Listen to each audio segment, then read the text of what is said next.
وقت نزول الفيديو ده هيبقى العيد خلاص كمان كام ساعة، فكل سنة وانتم طيبين وعيد سعيد عليكم جميعا. ربنا يعود علينا وعليكم الأيام بخير. العيد هدية من ربنا للمسلمين كلهم بعد شهر رمضان المبارك، فالمفروض علينا ان احنا نستقبل الهدية دي بالفرحة ونفصل كده بقى من كل الضغوطات والظروف الوحشة اللي احنا بنمر بيها، ونبدأ نفرح ونبين كده فرحتنا بالعيد. وكمان العيد شعيرة من شعائر ربنا، فاحنا المفروض ان احنا بنعظم شعائر ربنا، وجزء من تعظيمنا للعيد هيكون بفرحتنا بوجوده. وايام العيد كلها على بعضها بيبقوا 3 أو 4 ايام، فالمفروض ان احنا نفصل خالص من كل حاجة بتحصل في حياتنا ونستمتع بيهم على قد ما نقدر. واهم حاجة في العيد الكلمتين اللي انا هقولهم دلوقتي: بلاش نكد، بلاش خناقات العيد. ليه حاجة ربنا شرعها لنا عشان نبقى فرحانين بيها نقلبها علينا بزعل ونكد وخناقات، فنبوظ فرحة العيد دي بخناقات 101% هي ملهاش لازمة اصلا. فليه العكننة بقى؟ فانت كواحدة ست كده حاولي تبقي لينة وتعدي وما تقفيش على الواحدة، وما تخليش عصبيتك وهرموناتك يتحكموا فيكي في اليومين دول. وانت كراجل المفروض منك تقدر الست اللي معاك وتشوف كده المجهود اللي هي عاملاه اصلا عشان العيد، سواء في البيت او في اي حاجة هي عملتها. يعني خليك راجل حنين كده بتقدر اللي معاك. وعدوا لبعض كده يا جماعة، يعني ده العيد مش بيجي كل يوم. والاول قبل ما ادخل في محتوى الفيديو ده خليني اقول لكم ان هو هيبقى مختلف شوية عن الفيديوهات اللي فاتت، لان احنا هنا كلنا مصريين فعارفين العادات والتقاليد والعيد عندنا بيبقى عامل ازاي. بس انا برضو هجيب لكم اهم العادات والتقاليد معاهم نصايح كمان تخلي العيد بتاعنا مميز ويبقى بعيد عن الملل. نبدأ بقى باهم طقس من طقوس المصريين في العيد، وهو الكحك والبسكوت. مفيش بيت في مصر حرفيا في العيد ما بيبقاش فيه كحك وبسكوت وبيتي فور وغريبه والحاجات دي، لان دي حاجه من اساسيات العيد عند المصريين. يعني حتى اللي ما بيعملوش كحك بيشتروه جاهز، المهم ان هو لازم يبقى موجود في العيد. وكمان القرايب والجيران والمعارف بيوزعوا على بعض من الكحك اللي هم بيعملوه كنوع من انواع الموده بينهم. والناس اللي بتعمل الكحك في البيت فهي يا اما بتعمله في اول رمضان يا اما في اخر رمضان. بس خليني اقول لكم ان لمه العيله كده ونقش الكحك وريحه الكحك وهي ماليه البيت كده، العجينه بتاعته والروايح والحاجات دي بتبقى ليها فرحه تانية خالص. وكمان اللمه بتبقى مليانه بالفرحه والمحبه وفيها كده من جو وريحه العيد كده. فاللي ما بيعملش كحك في البيت فايته كتير قوي. وتاني طقس من طقوس المصريين بقى، بس ده عند الامهات، بنخلصوا الكحك من هنا القيامه بتقوم في البيت من هنا. غسيل سجاجيد بقى وترويق وغسيل حيطان، وبصوا اي حاجه انتوا ممكن تتخيلوها في البيت فهي بتتغسل قبل العيد. حاجات غريبه كده الامهات بيعملوها والله، وهدت حيل ملهاش لازمه، لان كده كده الطبيعي ان البيت نظيف ومتروق، وكده كده السجاد برده بيتغسل مرتين و3 في السنه، فقشطه. يعني اللي هو مش هنيجي قبل العيد نهد حيلنا فنبقى جايين يوم العيد مش قادرين نتحرك من كتر المجهود اللي احنا بقالنا كام يوم عمالين نعمل فيه. بس هو برده تقليد اساسي في كل بيت، لازم يجوا قبل العيد يهدوا حيلهم، ويعني لو ينفع يفكوا كده حيطان البيت يغسلوها ويركبوا الطوب من اول وجديد هيعملوا كده. والكلام ده بيحصل في كل البيوت ما عدا البيت عندنا الحمد لله ما بنعملش كده. فاحلى مسا عليك يا ست الكل، الحمد لله بندخل العيد بصحتنا والدنيا تمام. وزي ما بنجهز الكحك والبسكوت والبوتيفور لازم بنجهز الرنجة والفسيخ، وبنجهز معاهم كمان مطهر معوي عشان اللي هيحصل في البطن بعد كل ده. برضو هي حاجة اساسية في العيد ان اول يوم العيد بيبقى رنجة وفسيخ وسردين واي حاجة حادقة ممكن توقف الكلى في اليوم ده احنا هناكلها وهنعملها. المهم في اليوم ده ان احنا ناكل كل اللي نفسنا فيه وملناش دعوة بقى بطننا هتعمل ايه بعد اللي احنا هنعمله فيها. وبرضو من اهم الحاجات اللي ما ينفعش العيد يجي من غيرها وهي الترمس والسوداني والبونبوني والشوكولاته والحاجات بتاعه العيد دي. اغلب الناس في العيد بتحب تجيب السوداني ني بقشره وتحمصه هي في البيت ليله الوقفه. وطبعا هو بيتحمص ليله الوقفه عشان لو اتحمص من قبل الوقفه عبال ما يجي العيد مش هيبقى فيه سوداني اصلا، كلنا هناكله. بالنسبه للترمس فهو بيتعمل بقى من قبل العيد بشويه، عشان في نوع كده اللي هو المر ده بياخد وقت عبال ما بيبقى طعمه كويس يعني، والمفروض ان هو بيتنقع فلازم يتعمل من قبلها عشان عبال ما يجي عليه العيد يبقى يدوب مظبوط. وفي ناس كمان بتحب الحلبة قوي، الحلبة اللي هي المزرعة دي. انا بصراحة معرفش يعني اللي بياكلوها ازاي، هي شكلها مرعب والله وهي بتتاكل، بس كل واحد وذوقه، بالهنا والشفا. كده خلصنا بقى تجهيزات العيد من اكل وحلويات وترويق وغسيل، يلا بقى نروق على نفسنا ونفسيتنا كده ونبدأ نحتفل بالعيد. ورقة وقلم واكتبي معايا ست الكل. نبدأ بقى بيوم الوقفة. يوم الوقفة خلاص بتبقى البيت اتفرش ونضيف كل حاجة تمام. المفروض بقى ان احنا نعطر الشقة في اليوم ده، بس نعطرها بحاجة يعني مختلفة عن الايام العادية. ممكن بقى نوع بخور جديد مثلا، او ريحة معطر برضو جديدة، او ورد، او اي حاجة تكوني ما بتستخدميهاش في العادي، عشان يعني كنوع من انواع التغيير كده بس في العيد. ولو في اطفال في البيت فاحنا المفروض هنبدأ نزين البيت بالبلالين والحاجات دي علشان نحسس الاطفال دي بالعيد زي ما اهالينا كانوا بيحسسونا بيه بطريقتهم زمان. اسهل طريقة ممكن تزيني بيها البيت في العيد وهي البلالين. هتجيبي الوان بلالين متناسقة كده مع فرش البيت والوان الحيطة والكلام ده، وتبدأي كده على كل حيطة مثلا تحطي بالونتين 3، على كل باب كمان. وممكن كمان تحطي لكل واحد عند سريره كام بالونه بعدد ايام العيد، كل بالونه فيهم حاجه مختلفه وكل يوم يفتح واحده. ممكن بقى تحطي فيها مثلا بونبوني، شوكولاته، هديه، لعبه، اكسسوار، اي حاجه انت حاسه ان هي هتفرح طفلك في الايام دي. واحنا بنعمل البلالين دي نخلي بالنا برضو من اختلافهم من ولد لبنت علشان الوان البلالين وانواع الهدايا كمان تبقى مظبوطه. وطبعا محدش فينا وهو صغير جاب لبس العيد بتاعه وفرده على السرير ونام جنبه او نام هو على الارض علشان الطقم مثلا ما يتكرمش او كده من كتر فرحته بيه. فاحنا بقى خلاص كبرنا وبطلنا نعمل ده، هنعمله لاطفالنا بس بشكل مختلف. هنجيب طقم العيد بتاعهم ونعلقه كده في الاوضه في مكان هو يكون شايفه فيه طول الوقت، فيبقى مستني ان الصبح يجي عشان يلبس فيه الطقم ده. وبما ان كله بيبقى عامل بقى ترمس وسوداني وكحك وبوتيفور والحاجات دي، فاحنا مش هنبقى راكنينهم في العلب مستنيين بقى يوم العيد لما نعمل كوبايه الشاي نروح ناخد منهم شويه ونقعد. لا، احنا هنيجي من قبلها هنجيب طباق من اللي هي متقسمه دي او اي اطباق عندنا شكلها حلو، ونبدا نرص الحاجات دي وتبقى مركونه قدامنا طول الوقت، ونخلي افراد البيت كلهم كمان يشاركوا في التحضير ده عشان يبقوا حاسين كده بالجو كده واختلاف اليوم. ولو انتم برضو من النوع اللي قرايبكم بقى بيجوا يزوروكم او انتم بتروحوا تزوروهم، فانا هقول لكم على فكره لطيفه قوي نهادي بعض بيها الكبار والصغيرين في العيد. عارفين انتوا كروت العيد او ورق النوت الصغير ده، احنا ممكن نجيبه ونكتب فيه جمله لكل حد احنا بنحبه مع تهنئه بسيطه كده بالعيد ونقدمها له يوم العيد. اولا لو في اطفال فالفكره دي هتساعدهم ان هم يبقوا مبسوطين بالضيوف اللي جايين ومستنيينهم كمان عشان يدوا لهم الهديه دي، وكمان يبقوا مقدرين وجودهم. وثانيا هتبقى فكره لطيفه قوي للشخص اللي بيتقدم له الهديه دي، وكمان هتبقى ذكرى لطيفه قوي من العيد مكمله معاه. وبعد بقى ما نكون خلصنا كل حاجات يوم الوقفه دي، هيبقى خلاص يوم العيد جه. اول حاجه هنعملها في العيد ان احنا هنفطر على تمر، واهم حاجه التمر ده يكون عدد فردي، يا اما 3 يا 5 يا 7،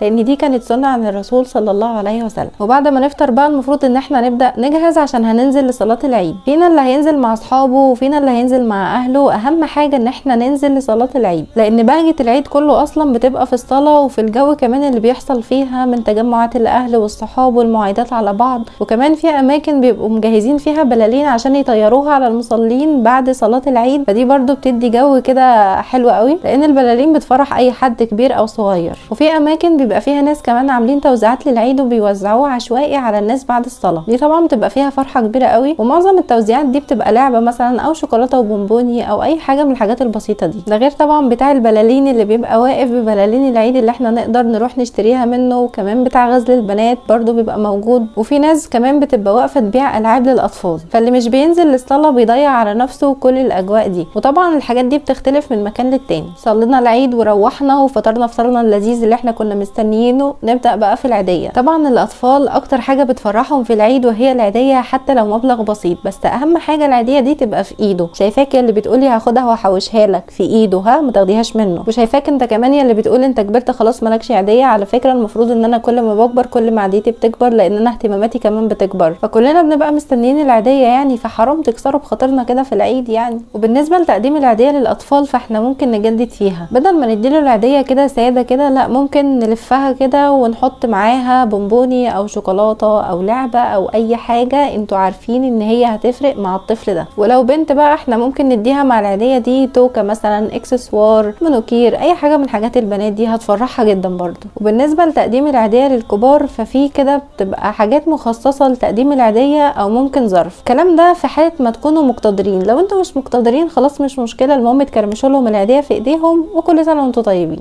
ومع الكحك والبسكوت ومسرحيه العيال كبرت ومدرسه المشاغبين والترمس والسوداني وكوبايه الشاي بلبن، نشغل برضو معاها تكبيرات العيد بصوت هادي كده في البيت، عشان دي حاجه هتحسسنا قوي بجو العيد، واي حد ماشي هيلاقي نفسه كده تلقائي بيردد معاها، لان تكبيرات العيد من اكتر الحاجات اللي بتحسسنا بروايح العيد. ولو محدش بيجي او احنا بنروح لحد في العيد فاحنا مهم جدا ان احنا نكسر بقى جو الروتين والملل بتاع العيد كده عشان يختلف عن الايام العاديه. ممكن نخرج من البيت حتى لو هنتمشى مش هنعمل حاجه، او نروح السوبر ماركت نجيب منه حاجات حلوه ونرجع، او ممكن نتطور شويه لا سمح الله يعني ونروح مكان فيه العاب كده ونرفه عن نفسنا. المهم نحاول نكسر الروتين شويه، حتى كمان لو هنخرج نتغدى في اليوم ده في مطعم في جنينه، المهم يعني يكون في وقت كده تتجمعوا فيه كعيله كلكم مع بعض، لان كل واحد في المناسبات اللي زي دي بيبقى محتاج ان هو كده يتجمع مع اهله ويحس معاهم بجو العيد ويشاركهم الفرحه كده. وفرحه العيد بتيجي معانا بس مرتين في السنه، فنحاول ان احنا نستغلها احسن استغلال. ونصيحه بقى لكل اب وام،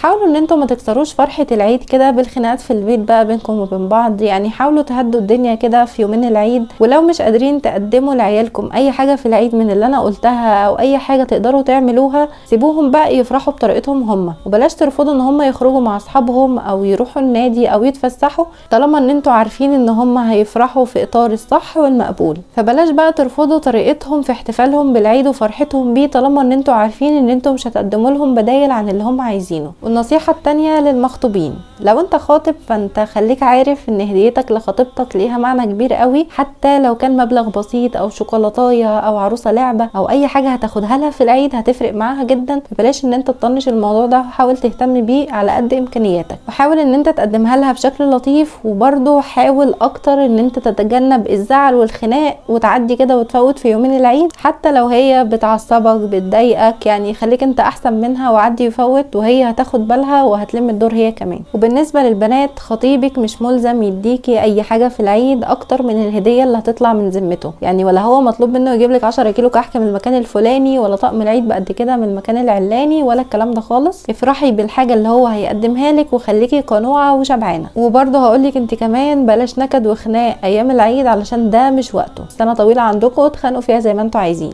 ونصيحه اخيره بقى للكل، خلينا نبعد عن التليفونات ونرجع كده نتلم زي زمان مع بعض كاهل وعيله، علشان نقدر نحس تاني بطعم وفرحه العيد كده زي زمان، لان ناس كتير قوي مننا ما بقتش بتحس بيها زي الاول. بس خليني اقول لكم ان دي غلطتنا احنا، عشان احنا اللي بنبقى مستسلمين للنوم والملل، ما بنحاولش ان احنا نجدد كده في اليوم ولا نخلي فيه اي حاجه مميزه، فبالتالي بيعدي علينا يوم زي بقيه الايام. فخلينا كده نركن الموبايلات ونحاول ان احنا نجدد كده ونعمل اجواء للعيد ونفرح ونتبسط بيه. وبس كده، اعتقد ان انا قلت كل حاجه ممكن تخلي العيد عندنا مميز وليه فرحه كده، وكمان سايب ذكريات حلوه جوه كل واحد فينا. كل عام وانتم بخير، كل عام وانتم الى الله اقرب. ربنا يجعله عيد سعيد علينا وعليكم، ويعود علينا كلنا الايام بخير يا رب. اشوفكم الفيديو الجاي على خير. سلام.